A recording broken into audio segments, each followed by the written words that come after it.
Assalamualaikum warahmatullahi wabarakatuh dan salam sejahtera.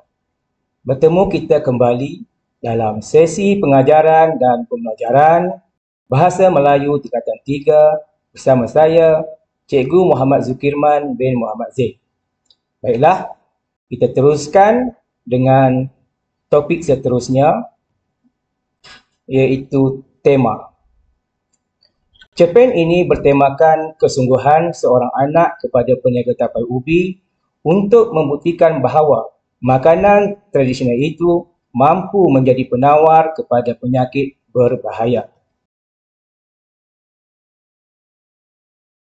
Persoalan yang pertama, persoalan pengorbanan ibu dan bapa dalam memastikan anak-anak ke sekolah sehingga ke Menara Gading. Wak Salikon dan isterinya tanpa jemu mengusahakan perniagaan tapak ubi sehingga mampu menghantar anak-anaknya ke universiti. Persoalan yang kedua, persoalan ketaatan seorang anak kepada ibu dan bapa. Parjo mengikuti arahan untuk membawa tapai ubi untuk dijual ke pasar pada waktu pagi. Persoalan yang ketiga, persoalan bercita-cita tinggi demi kemajuan masa hadapan. Wak Salikon bercita-cita untuk memajukan perniagaannya sehingga berjaya membuka sebuah kilang perusahaan. Persoalan yang keempat, persoalan membalas jasa ibu bapa dan menghargai mereka.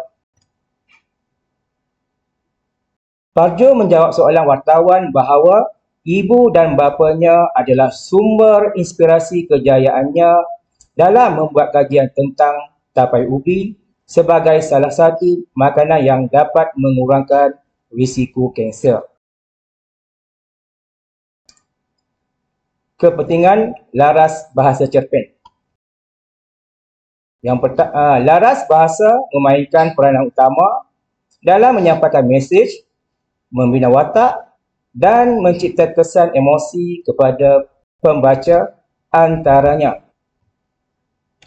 Yang pertama, mewujudkan suasana dan latar.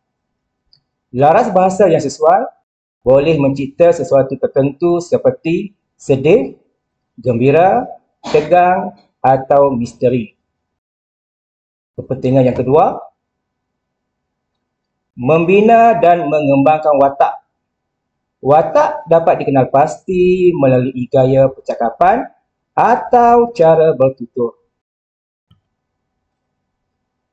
Kepentingan yang ketiga, menyampaikan mesej dan tema. Laras bahasa yang tepat membantu menyampaikan tema secara halus atau langsung. Kepentingan yang keempat, menyesuaikan dengan para pembaca. Penggunaan laras bahasa yang sesuai memudahkan pemahaman dan menarik minat pembaca. Baiklah, sekian sahaja sesi pembelajaran kita pada hari ini mengenai cerpen Legasi Tapai Ubi. Semoga murid-murid dapat memahami dengan jelas dan objektif tercapai. Sekian, terima kasih.